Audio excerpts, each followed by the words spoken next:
nacional. Vivo en la trinchera y en mi parcela donde se nombró Veracruz Militar. Soy un campesino valiente y honrado, vivo del trabajo y de lo que sembré. Tengo mi vaquilla, mi yegua, rosilla, mi piña, mi yuca y un perro muy fiel.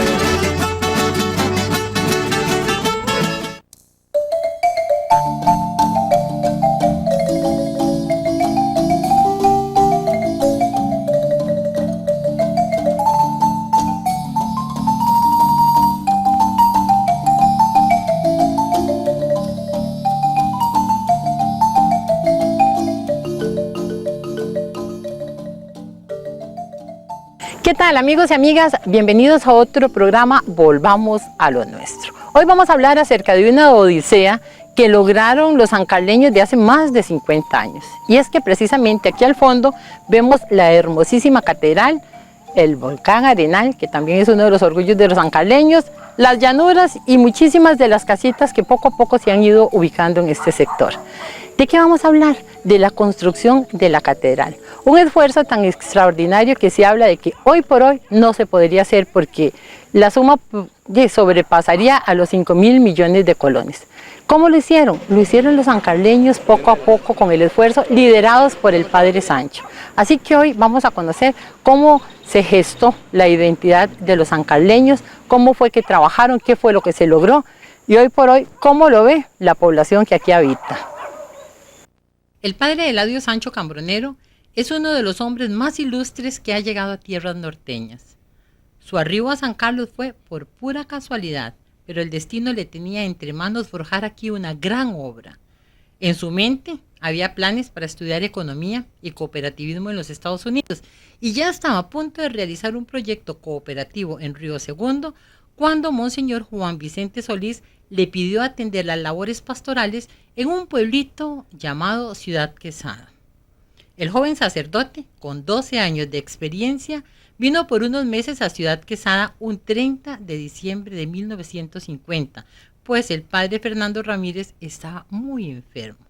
Al final se quedó 30 años. En 1950, el padre Fernando Ramírez del Toro, que era cura párroco de Ciudad Quesada, o de San Carlos de aquel entonces, que era una sola parroquia, fue llevado enfermo al Hospital San Juan de Dios en el mes de diciembre con una enfermedad grave. No había más que él en San Carlos y entonces yo estaba en Alajuela como Monseñor Solís, obispo de Alajuela, Juan Vicente Solís,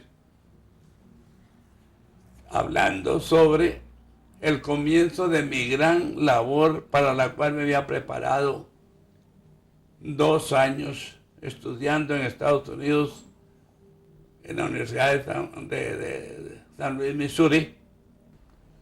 Como el padre se enfermó en diciembre del 50, Monseñor no tenía a quien mandar a sustituirlo durante el tiempo que estaba él en el hospital.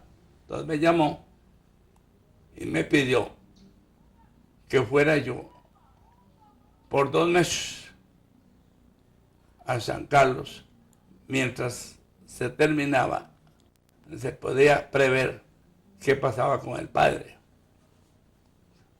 El padre volvió a Ciudad Quesada un poco recuperado, aliviado de su enfermedad, que era leucemia.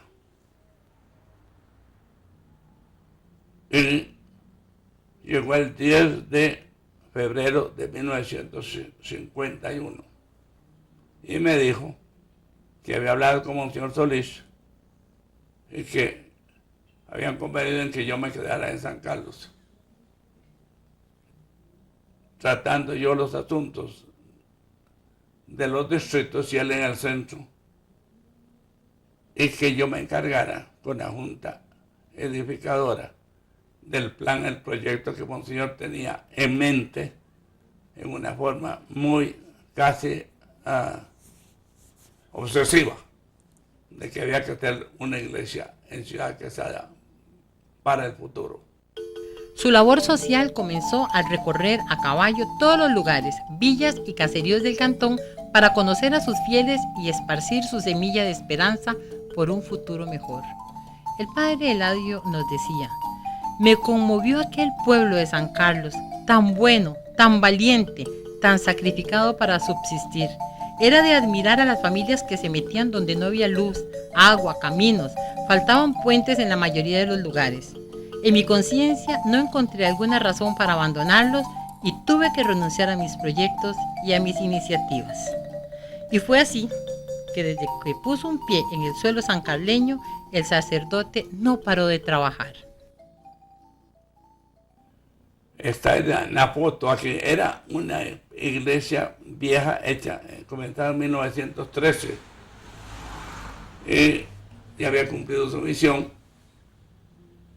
Era de madera, buena madera, y por fuera de latón, pequeña, le cabían unas 400 personas, máximo. Tenía una torrecita de 10 metros. Y ya era completamente obsoleta para esa época.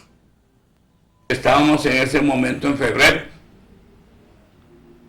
Entonces yo me resolví a hacer un ensayo. Y hablé con la Junta, me quedo para ver cómo es esto. Yo no conozco el cantón, no conozco los pueblos, no conozco cómo está todo. No, yo planearía un movimiento para hacer este trabajo, pero a mi manera, poniendo en práctica las ideas que traigo en la cabeza.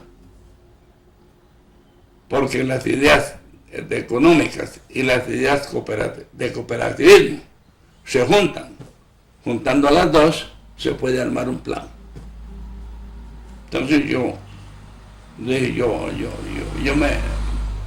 me arriesgaría a los resultados, a ver qué encuentro yo entre esta gente de San Carlos. Entonces planeamos la forma de ese bendito turno, que es de la base de todo. El turno de 1951. Yo cogí las ideas económicas y cooperativistas y las puse a funcionar. La idea del cooperativismo es la solidaridad, la unión, el trabajo en común, sin fines de lucro, con fines de servicio. Cuando yo estaba en sexto grado, fue cuando hicieron el primer turno de los 100,000 colones, ¿verdad? Y donde está la casa cural ahora, más o menos donde está las oficinas como digo yo, las oficinas ahí, Radio Santa Clara, ahí había una casa, ahí vivía yo. Ah, sí. Vivía exactamente con la familia Murillo Núñez, porque yo no soy de aquí, yo soy de los Chiles de Aguasarcas, entonces en las escuelas así no había sexto grado, primero, segundo, tercero y cuarto y quinto, entonces uno tenía que ir a alguna otra escuela a hacer quinto grado y para poder hacer sexto grado uno tenía que venirse. Entonces yo vivía ahí, donde está el parqueo ahora, ahí es donde se instalaba, habían como unos galerones, y ahí estaba la cocina, ahí estaba donde se jugaba bingo, y en una oportunidad trajeron los caballitos, eso era, y yo siempre le decía al padre Sancho, siempre, ahora hace tiempo no lo veo, lo estimo mucho, lo quiero mucho, porque así, uno lo ve pausado y así, pero para mí es un hombre que tuvo mucha visión, porque a él se le agradecen, si no hubiera sido él, ni estuviera en María Inmaculada, ni el agropecuario, ni esa iglesia, bueno, muchas cosas, ¿verdad? Él fue el promotor, diría yo, de eso. Y entonces, bueno, yo era buena amiga de él, ¿verdad? Y entonces, es que vivía ahí a la par de la casa cural. Entonces yo le decía, bueno, yo, entonces los caballitos. A 25 céntimos, sí, claro, hacía fila los chiquillos ahí en eso, ¿verdad? Y ese turno era famoso, todo el mundo llevaba matas, violetas como esas que ves aquí, que hay todas feas, pero, y Gloxine, todo el mundo colaboraba en eso, pero el padre se organizaba con los pueblos, entonces se iba a los pueblos a pedir ganado, a pedir, bueno, madera y todo, y venían las famosas subastas y todo eso. Pero vieras qué lindo que era, todo el mundo trabajaba en eso, y ellos, 100,000 colones. ¿Cuántos años? Espérate, desde el 51 empezó la primera, Ujú. el primer turno, que a partir de ahí se llamó Era así. increíble que se hicieran, Sí. pero el padre se proponía que así era, y entonces la gente colaboraba, de veras. Ya después, pasando los años, entonces yo iba a los pueblos donde yo trabajaba porque había que colaborar con el turno de aquí, ¿verdad? Y entonces uno iba, le regalaban gallinas y ganados, y a veces los del pueblo me decían, bueno, pero tiene que ir usted. El padre siempre hacía comisiones en los pueblos, y algunas maestras no iban, pero yo era media, seguro rabileta, quién sabe qué. Y entonces yo me iba con los señores, ya después de... Siempre el padre decía, siempre vas a ayudar ahora que estás aquí en los pueblos. Y entonces íbamos en las tardes, la gente en el campo trabaja. Entonces en las tardes íbamos a visitar a los que tenían ganado, a los más ricos. Sí, sí, claro. y entonces, seguro yo era más lado cocos porque siempre les gustaba que yo fuera. Y entonces íbamos, y de verdad, siempre conseguíamos muchas cosas, ¿verdad? Algunos decían dinero, otros ganado, otros madera, otros regalaban frijoles, maíz, hasta gallinas y cosas así. Yo ni me acuerdo cómo las traían, o eso ya no me acuerdo, ¿verdad? Este primer turno fue el comienzo de una época completamente extraordinaria que comenzó en el 51. Ahí comenzó. Con este primer turno comenzó esa unión, esa solidaridad, cada vez más, cada vez más. Yo ya los años después iba otra vez, me pesaba mucho, pero ya había un jeep, y eso de bájese, trépese a caballo, o bájese, trépese al jeep, en cada casa, o dejarlo aquí para andar un poco allá. Era muy pesado, día tras día. Pero se formó la mentalidad de que si los turnos eran 1, 2, 3, 4, 5, igual, y para todos pasaban de 100,000. Cuando pusimos la primera piedra el 11 de mayo de 1952, Monseñor Solís fue hasta la bendición de la primera piedra y comenzó las palabras de él con este dicho: me acuso, padre, que dije lo que no era, delante de todo el mundo.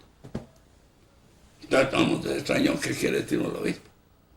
Dice, es que el padre, después del turno pasado, ya había pasado el segundo turno, me dijo que la Junta quería que le rebajara los 5,000 pesos que se da por decreto para la diócesis para pagar los seminaristas en el seminario. Y yo le dije que no. Yo le dije, no. La única vez que han hecho eso, me dijo, no me van a quedar a mí la parte que yo necesito para los seminarios. No, dígales que no.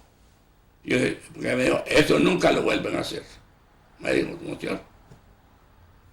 Yo le dije a los de la Junta, Monseñor dice que no. Pero resulta que me equivoqué, dice. Dije lo que no era, lo volvieron a hacer ahora en el 52. Entonces, la cosa cambió, ¿eh? Así se fue formando la mentalidad de los sancaleños, con las ideas de solidaridad, conociéndose unos a otros, se fueron conociendo de todos los lugares. Esos 3 días en el año eran el ligamento que se iba haciendo entre todos los habitantes de los lugares de San Carlos, que en el primer turno que yo llevaba, yo siempre, cada año volvía a hacer lo mismo. Pero según mis cálculos, al hacer esos recorridos y apuntes, Ciudad Quesada con sus alrededores tenía unos 5.000 habitantes. Y los demás lugares, La Fortuna, Pital, Venecia, los más grandes y los más pequeños, equivalían a más o menos 14.000 más o menos,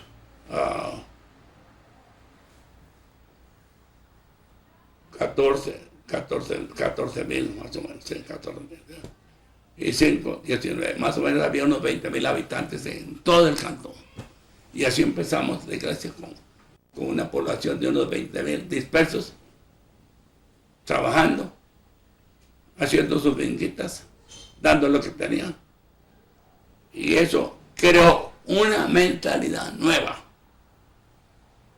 Una mentalidad nueva en toda la línea, todos los aspectos. A tener fe, a ser generosos, a unirse unos con otros, a trabajar unidos, porque después venían de los lugares a la chorrea, cada chorrea que había, de los demás cercanos venían a trabajar ese día, otra chorrea dentro de 2 meses, otro. Traían el almuerzo y se les daba café en los galerones de la iglesia, y todo. Recuerden eso cuando ya empezaban las chorreas, decía el padre, ¿verdad? Entonces en la misa él decía, le toca por venir, le toca a la gente de tal parte. Y llegaban así de fácil. Hacer las chorreas con el concreto. Así es las chorreas y el que le tocaba, le tocaba. Yo recuerdo que mi papá, que a veces no llegaba, y yo decía, qué raro que papá no llega. A él se quedaba haciendo café ahí en la madrugada y de todo, y decía que había mucha gente en la chorrea, y entonces que él estaba partiendo el pan, multiplicando el pan y haciendo café, porque hacían algo ahí para darles los que estaban en eso. Pero vea, la gente con un solo llamado en la misa, ya se sabía, tal día le toca al tal pueblo y el otro, y entonces vieras que... ¡Qué maravilla! Entonces, con eso que está diciendo, significa que en esa iglesia está el trabajo de cada una de las comunidades, no solo la colaboración económica, sino pensemos en las chorreas, o sea, que la construcción de ese edificio fue con las manos de la gente de los diferentes pueblos. Claro que sí, todo el mundo colaboraba. Mira, ahora que te estaba diciendo que yo estaba en 6º grado, y cuando eso, lo que es ahora, yo no sé si vos recordás lo que le decíamos nosotros del hotel de Porfirio Rojas, de Pompeo, que ahora es el Banco Popular. Ajá, que tenía 3 pisos y era de madera. Sí, entonces bajando ahí, bueno, por el, ¿qué es lo que hay ahí? Bueno, del Popular buscando hay un montón de como de hoteles y no sé qué negocios hay ahora ahí. Todo eso, había muchas piedras. Entonces, todos los lunes, yo creo que era los lunes, tal vez algún día voy a entrevistar a alguien que tenga la memoria un poquito más fresca que yo y recuerde cómo era, pero había un día en que la maestra nos llevaba teníamos que llevar una piedra. Aquí es esa belleza. Y entonces en fila, llevábamos una piedra. Entonces toda esa parte ahí del Popular para abajo, eso quedó limpio, eso era solo piedra redonda. Mire, era donde está el parque ahora, era un montón de piedra, pero las maestras iban, bueno, con los más grandes, los más pequeñitos, ¿no? ¿Verdad? Y viera qué montón de piedra. Algún día tal vez alguien te cuenta mejor eso, pero yo recuerdo, bueno, yo iba con mi piedra, la llevaba donde yo estaba, o íbamos, el que se le olvidaba salía corriendo para ir a buscar la piedra, porque era para ir amontonando piedra para la iglesia.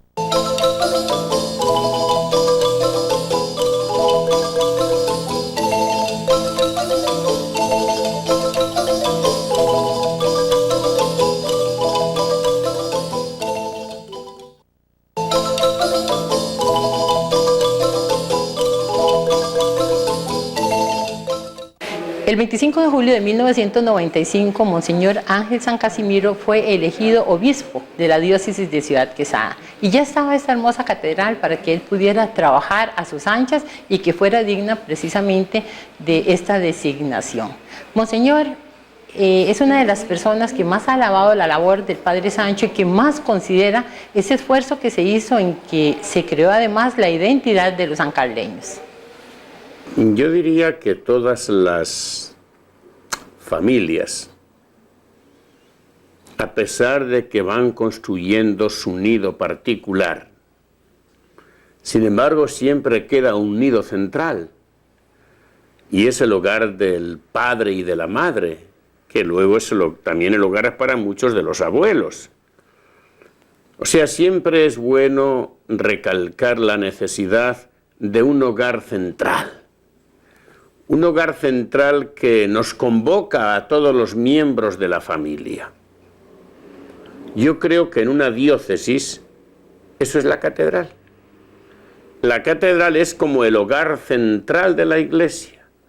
Es lo que algunos llaman la casa madre, en la que nos reunimos todos los que formamos la gran familia cristiana dentro de una diócesis muy concreta, y en este caso la diócesis de Ciudad Quesada. A Dios gracias, a mí no me tocó el construir esa casa madre, construir esa catedral. Hubo un visionario que durante 30 años dedicó precisamente a construir en esta querida ciudad lo que luego sería esa casa madre de la nueva diócesis. Y me refiero al esfuerzo, al trabajo, al empeño que en la construcción de este hermoso templo, hoy día catedral, se empeñó Monseñor Eladio Sancho, quien logró conjugar el esfuerzo de todos y de todas los componentes de esta querida región para, en ese sueño que él tenía, ir plasmando ya lo que luego sería la catedral de la cual hoy todos gozamos. No tienen así igual suerte quizá otros obispos, que al ser erigida una nueva diócesis, cuenten con un templo de las características con el que contamos nosotros, para que pueda fungir como esa iglesia madre de la cual estoy hablando, como esa catedral que es de verdad como el centro, diríamos, de la celebración de nuestra fe, de todos los que nos llamamos cristianos católicos. Creo que la zona conoce muchísimo al padre Sancho, un hombre muy visionario. Desde el momento en que llega aquí y empieza a construir la catedral, ahora catedral, en aquel momento el templo de la parroquia Ciudad Quesada, ahora catedral, pero él, desde el momento en que lo empieza a construir, él tenía la idea de que en algún momento iba a ser catedral. Y la estructura, cómo lo hace, pero no tanto el aspecto material, sino lo hermoso que yo veo, el escuchar a la gente, el hablar con ellos, es lo que significó, lo que ha significado el templo para los sancarleños. Cómo me hablan que algunos de una comunidad venían a chorrear, otros traían piedras, otros traían una cosa. Esto fue una oportunidad para unir a todos los sancarleños alrededor de una meta, construir un templo. Y uno va a Santa Rosa, va a Pital, va a Guasarcas, va a las diferentes comunidades de la zona y se encuentra gente que dice: yo trabajé en ese templo. ¿Sí? Con orgullo. Ah, sí, con mucho orgullo. Y los identifica muchísimo. Por eso lo que significa la catedral aquí, a pesar de que hay 3 parroquias, San Martín, San Roque, hay mucha gente que siempre viene solo al templo de la catedral, por lo que significa para ellos. Completamente cambió la mentalidad de los pueblos, ¿no? Al principio en la fortuna me decían: padre, porque tenemos que hacerle nosotros ayuda a la iglesia de los de Villa Quesada. Si nosotros nunca vamos allá, estamos muy lejos. Vamos a hacer la nuestra. No, aquí hay una cosa que nos tiene unir a todos los sancaleños. La gran iglesia que vamos a hacer. Ese va a ser el toque de fe cristiana que cada uno de nosotros va a tener. Ese esfuerzo, digamos, del padre Sancho como líder y de la comunidad, ¿qué significado tiene? Es algo que hoy día es impensable. De verdad, cuando uno se pone a observar la forma como el padre Sancho ideó la participación de tantos y de tantas personas de esta región, hoy día es impensable. Normalmente este tipo de construcciones se hacen a base de subvenciones de fuera, subvenciones de tipo estatal, pero llegar a construir ese monumento de fe a base de la colaboración pequeña, mediana, grande de las personas que componen efectivamente esa iglesia viva, hoy día es impensable. Me parece que lo que el padre Sancho logró, mucho más importante que el templo en sí, la obra material, fue el perfil de la persona que diseñó en esta región.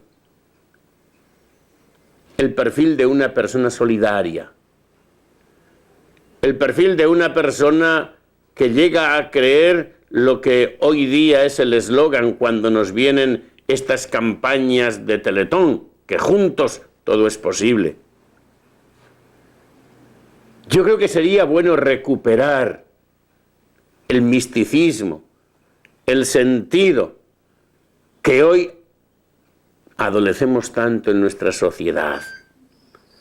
Si en nuestra sociedad hoy lográramos conjugar la solidaridad de todos y de todas, también seríamos capaces de realizar estas obras, y mucho mayores que las que el padre Sancho realizó en su tiempo. ¿Cuánto costó la iglesia? Bueno, eso es otra cosa. ¿Cuánto costaría ahora hacer esa iglesia? Le han calculado 1.600 millones. Un ingeniero. En un tiempo determinado. Cada mes cambia. Si hiciéramos, lo hicimos, según mis cálculos que están en el libro, puede ser que sea un poco más. 4 millones en efectivo y 1 millón o 2 en especie, en lo que se daba en trabajo y en cosas, ¿no? Eso costó la iglesia. Entre unos diéramos 5 a 6 millones. Pero esto fue una oportunidad muy grande para que muchísima gente se uniera, se solidarizara, fueran más hermanos todavía. Fue una comunidad junta que se unió para una meta especial y lo lograron llegar a esa meta. Claro, de las cosas interesantes es regresar a ese San Carlos de ese año, de los años 50, donde había esta dificultad para poder transitar, que no había puentes, el pasar los ríos, había mucha incomunicación y de repente todo el mundo se desplaza como hormiguitas y se vienen al centro. Mira, doña Ángela, vieran que yo me he puesto a pensar en este momento que si fuera hoy empezar a construir este templo a como se hizo en aquel momento, en donde no se pidió ningún centavo ni del gobierno ni de entidades del gobierno, sino que fue con ayuda del pueblo, difícilmente se podría hacer el templo que actualmente hay. Un día fue donde Melo Marín, que era uno de los comisionados en Colón, y me dice: padre, este chiquito que estaba aquí, Ese es uno que nació ahora. Apúntelo, me dijo. Apúntelo en la libreta. Porque eso cuando esté grande tiene que ir a trabajar a la iglesia. Empezando. Cuando estábamos chorreando los cimientos de la fachada de la iglesia, que era día y noche seguido. Es otra historia. Allí estaba ese muchacho de 18 años trabajando. Ese que nació yo lo tenía apuntado. Ve, eso fue haciendo una especie de, sobre todo, ¿no?, de apostolado, de pastoral social. De manera que la gente conocía al Padre y el Padre conocía a la gente. Ya era costumbre, cada año, en marzo, que el Padre empezaba los viajes. Hay que alistarle al Padre lo que le vamos a dar este año, porque ahorita llega. Toda la gente empezó a hacer. Y había muchachitos, hijos de peones, uno menos válido en Colón, que yo llegaba. Era peón de Omardo Barrientos. Y tenía un tarrito así chiquito, lleno de 10 y 5. Y apenas yo llegaba, salía a encontrarme y me daba el tarrito. Y tenía yo que llegar primero, vaciarlo en la mesa y contárselo ahí y apuntarle al boque. Otro del lado de Florencia, hijo de Juan Santa María, que se llama Julio. Ese oyó la costumbre y así empezó la cosa a un chanchito, llenar un chanchito. Cuando llegaba el turno se quebraba. Esos de chiquillos, ¿eh? Esos hoy día son hombres con familia, tienen la historia de todo eso. Entonces ya han ido pagando la idea a los que vienen. Yo quiero recalcar que, aparte de lo que fue la obra material, quiero recalcar el perfil, la idiosincrasia que logró fraguar Monseñor en este cantón, y es una idiosincrasia basada en la solidaridad, en que con la colaboración de todos somos capaces de crear grandes obras. Y uno dice, pero si era gente muy pobre la que había antes, lo difícil, el padre Sancho fue por toda la zona, iba pidiendo para los famosos turnos de los 100,000 colones, que iba pidiendo un animalito, y las familias todo le daban, y fueron poco a poco, y con esos granitos siempre perseverando lograron construir este majestuoso templo. El padre hacía, después fueron 100,000 colones, después llegaba a 150,000. Entonces la esposa mía y mis hijas se venían desde el martes a hacer tamales y a cocinar. Yo llegaba del trabajo a las 4 de la tarde, me comí un bocadito y me venía a trabajar en la iglesia, carretillar tierra y arena, hasta las 11 de la noche. Que la señora don Rogelio, que era el dueño, el que administraba el trabajo de la iglesia, don Rogelio Solano, creo que se llamaba. Yo ni me acuerdo. Entonces ella venía con una cafetera a darnos café con pan, porque había esa lluvia terrible. En vez de estaba nosotros jalando piedra y arena y los otros arriba en las chorreadas. Y eso era una gritería, una alegría. Y de hoy llovió, porque cada semana le tocaba cada lugar venir a hacer las chorreadas, a chorrear un arco. Y así fue todo hasta que terminó. Pero cuando yo era vicentino, todavía estaba la iglesita chiquita, la iglesia vieja, antigua, estaba donde estaban empezando a hacer las grandes. Me acuerdo que venían tapando las pequeñitas y las grandes. Ya cuando le habían hecho la mitad, la quitaron de viaje para ya inaugurar una parte. Y entonces, todo eso me acuerdo. Y como yo era vicentino, entonces el padre de Sancho me recomendaba a mí y a todos que cuidara en las mesas donde vendían los tamales y la comida, ¿verdad? Porque muchos llegaban, tomaban el café y el tamal y se bajaban y se iban, no pagaban. Entonces yo estaba cuidado. El que se levantaba y dijo, mijito, pague. El padre me decía que me cargara y eso. Como Vicentino, yo.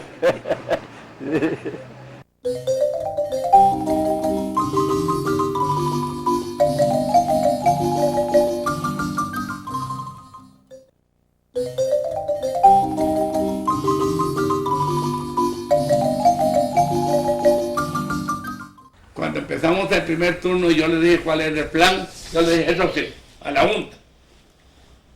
El plan que yo quiero poner en práctica es algo completamente distinto a lo tradicional. En primer lugar, el turno tiene que ser a base de convicción y de generosidad, no de buscar formas de que la gente venga a pasar unos días aquí de asueto y por lo tanto no hay licores en el turno, no hay guaro. Y en segundo lugar, no hay bailes. La iglesia que yo quiero hacer es sin esas cosas. Es padre, pero ¿cómo se va a hacer eso? ¿Cómo? ¿No va a resultar? Bueno, ustedes dicen, hagamos el primero. Si ustedes tienen razón, yo les digo, bueno, yo me voy, no hago más. Pero si ustedes se equivocan y nunca habían pensado que esto podía hacerse, entonces esto va a cambiar. Pero esto no va a ser en realidad una unión de alegría de los pueblos, aquí comiendo tamales, dando para la iglesia, todo el mundo trabaja para la iglesia. Ahí nadie hacía negocio. Y entonces, yo les dije, miren, en la iglesia, hicimos el turno, y la iglesia la vamos a hacer así como hicimos el turno. Con sacrificio, con generosidad, con unión, con desprendimiento, con ayuda de todos, hombres, mujeres, viejos, niños, etc. Todos tienen que dar, pero lo que quieran, lo que puedan.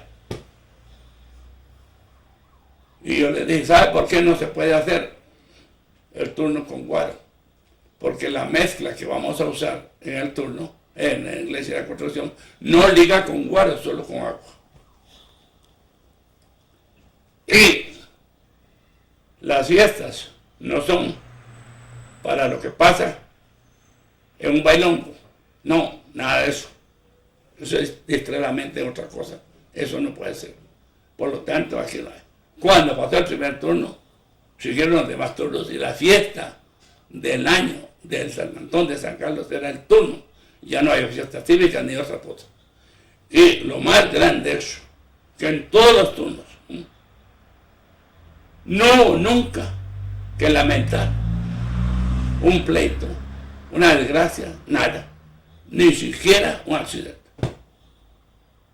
Y se movilizaba toda la gente, con los bueyes, con los carros, con el... ¿no?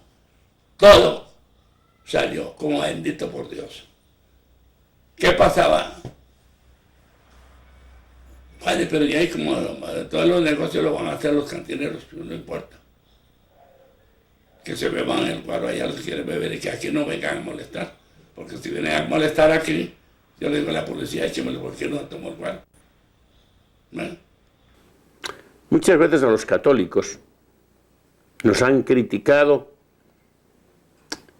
y voy a ser honesto, y hasta llevan razón, de que hemos realizado nuestras obras en base a turnos, en base a fiestas, turnos y fiestas donde se expendía lo que para tanta familia ha sido un flagelo y sigue siendo, que es el licor. Bueno, yo creo que es justo reconocer pues nuestro pecado. Hoy día, desde hace unos cuantos años, la Conferencia Episcopal sacó un decreto en el que prohíbe tajantemente que las actividades preparadas por las iglesias se venda una gota de licor. Pues bien, esta catedral, el padre Sancho, decimos una frase en español un poquito popular, un poquito grosera, se le hincha el papo, diciendo que ahí no hay ni una gota de licor. En los famosos turnos, cuando el padre Sancho pues sacaba los 100.000 pesos, ahí no había una gota de licor. Yo no sé si ha oído la anécdota que en uno de los turnos quisieron meterle gato por liebre y que en uno de los puestos, cuando él llegó a ver, se estaba vendiendo efectivamente cerveza y guaro. Y en ese momento el padre Sancho, que es también así de reacciones a veces intempestivas, tomó todas las botellas de licor que había y delante de todo el mundo las rompió, como diciendo: este templo se construye sin una gota. Bueno, esto es un ejemplo. Estas historias yo diría que son bueno el recordarlas. Y es bueno el recordarlas porque no es tanto para alabar la actitud de una persona que pudiera ser que entonces al darle tanto incienso se vaya a desmayar. No, sino para ver cómo realmente las cosas sí se pueden hacer de una forma lo más honesta y lo más sana posibles.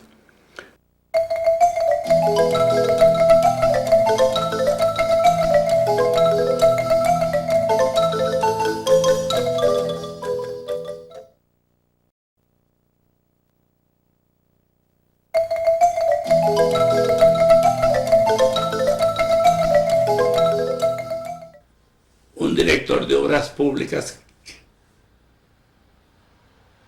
cuyo nombre no quiero acordarme, dijo: se meten a hacer iglesias así para que las termine el gobierno. Y yo nunca recibí de ningún gobierno, lo rechacé en tiempo de Otilio Lar, en tiempo de Mario Chando, que me ofrecieron ayuda, nada. Me dijo el Espíritu Santo Salas, que era el ministro de Obras Públicas en el tiempo de don Mario Chandi: padre, ¿en qué le puedo ayudar para la iglesia? Y yo: en nada. ¿Cómo que en nada? Mire, este cantón necesita caminos, puentes, electricidad, escuelas, todo. Eso le toca al gobierno. Pero la iglesia la tiene que hacer el pueblo para que la aprecie. La iglesia es, si el pueblo no puede hacer la iglesia, no puede hacer nada. Entonces que la iglesia, con tiempo, aunque dure años, que la haga. Y así la apreciará. Y aquí no hay ni un clavo ahí en la iglesia, ni la presión, ni un saco de cemento, ni una pintura de ningún gobierno. Cerrado todo, no se aceptan. Usted señala esto de que no hubo colaboración del gobierno, nunca se pidió a ninguna institución, se hizo con el dinero del pueblo. No solo todo el dinero vino del pueblo, sino que la construcción vino también del pueblo, o sea, lo construyó el pueblo, no trajeron albañiles, no trajeron gente de otros lugares, sino que el mismo pueblo lo hizo. Claro, y esto es admirable. Una gran mayoría de mano de obra fue donada, no se tuvo que pagar, porque lo dividieron. Yo he escuchado ahí la historia de que un día le tocaba a tal comunidad hacer una chorrea, pasaban toda la noche chorreando, pues no podían parar, y venía esa comunidad y las mujeres traían pan, traían agua dulce, traían café para alimentar a los hombres. Y yo me imagino eso, fue lindísimo cómo trabajaban todos y el amor con que todos trabajaban. No esperaban que al final les pagaran, sino por puro amor. ¿Recuerda usted cuando se estaba construyendo la catedral allá en Ciudad Quesada, también la gente de Venecia ayudaba? Bueno, sí, porque cuando esos recorrían todo el cantón. Claro que no visitaban seguro todas las fincas, pero algunas fincas. El padre Eladio Sancho. Sí, él venía con los de la Junta. Él visitaba las fincas con los miembros de la Junta. Porque yo me acuerdo una vez que llegaron aquí. estaba yo por allá sembrando una mata de flor de un día morada que papá había traído. Y estaba yo sembrando la mata cuando llegaron los de la Junta de la Villa, y era el padre Sancho con Alfredo, era uno de los que andaba con el padre. Alfredo era su tío. Sí, hermano de papá, sí. Y no recuerdo quién más venía. ¿Qué le daban? Bueno, yo no recuerdo, pero yo supongo que seguro algún animalillo para la subasta que hacían. O alguna ayuda en efectivo, eso sí no sabría yo. No, como pero en general eso era lo que la gente daba. Sí, seguro en las fincas. Sí, porque por ejemplo aquí visitaban, digamos, la finca, bueno, esta finca y otras como la de Don Guido Arroyo y la de Juan Vicente Herrera. Algunas fincas, posiblemente no iban a todas. Pero sí, yo entiendo que el padre en esas giras de Ciudad Quesada, él se metía a todas las casas. A algo daban. Sí, todas, por pequeña que fuera una casita, por humilde, entiendo que ese recorrido lo hacían en todas las casas. Pero sí, aquí venían, yo me acuerdo, y todavía vienen. Todavía el padre llega aquí de vez en cuando. Es decir, todos los años viene. Sí, el padre Juan Miguel es el que aparece por ahí de vez en cuando. Con los de la Junta, sí. Todavía visitan algunas fincas. Porque ya es la catedral, es la diócesis, es la de todo el cantón. No hay quite. Hay que colaborar. Pero sí venían a pedir aquí a las fincas, para los famosos turnos de los 100.000 colones, por ejemplo, porque pues yo tengo una anécdota sobre eso, que el padre Sancho, ¿verdad?, se desplazaba a pedir, y en una ocasión venía yo con un camión de tucas de la finca Chaparrón, y ahí en Pital andaba con la gira de pedir para el turno, y ya me le echó el ojo ahí una tuca, que esa era la que, le digo, bueno, y ahí,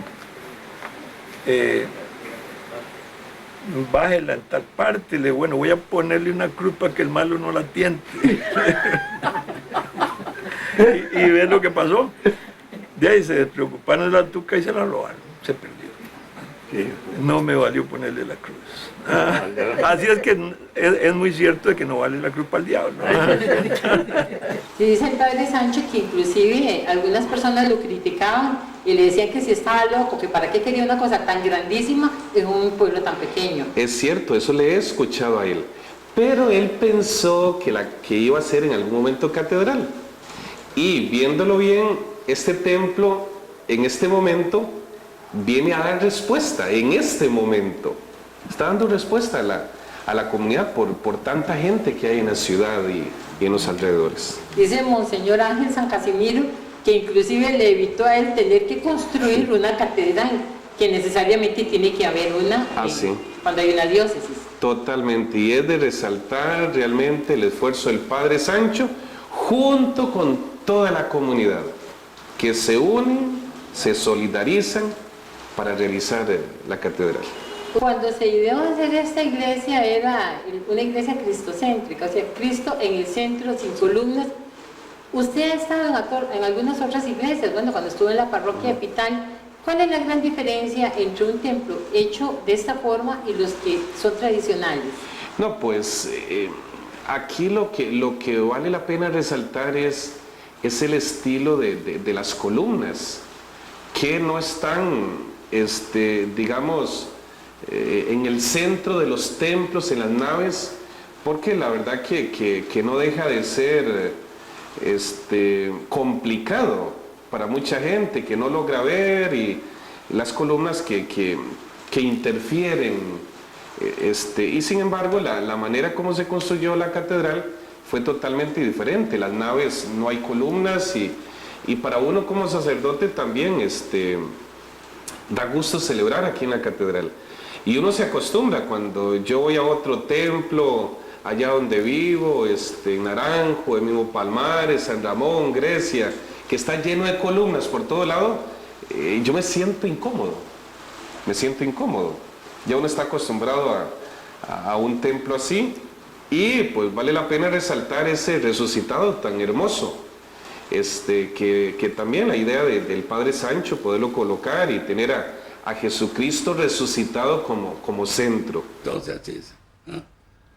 Ahora, el gran problema que yo tuve de la iglesia es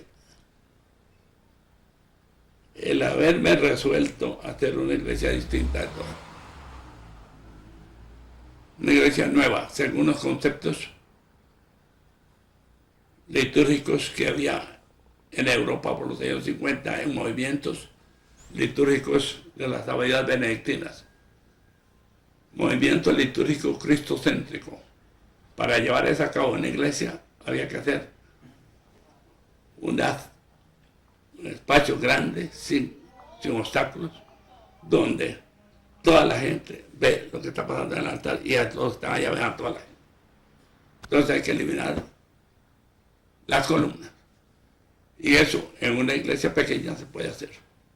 Pero una iglesia grande, donde hay temblores, era una temeridad.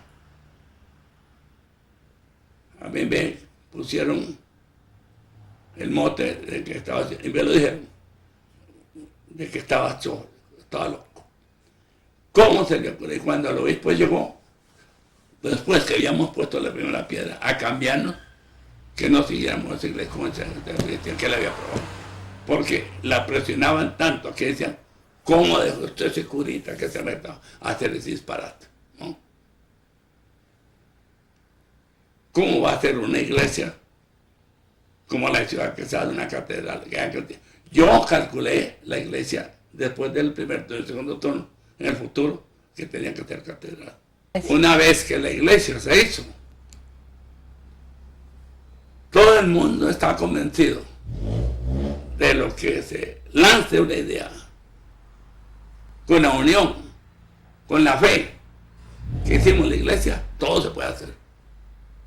Y la prueba está que la mejor iglesia y catedral que se ha hecho en el país es allá.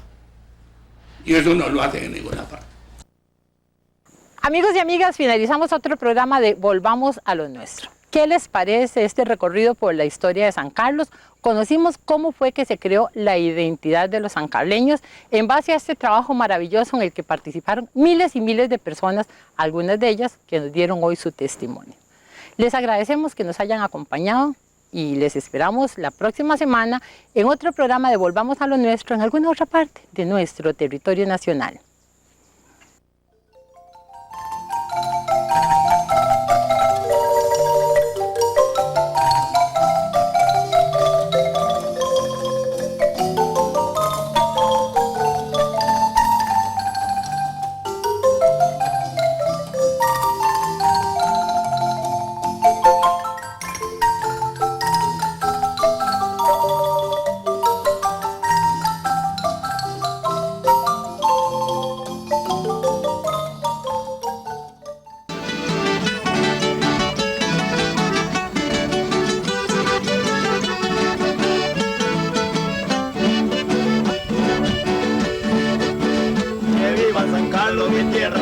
Muy linda y hermosa mi tierra natal.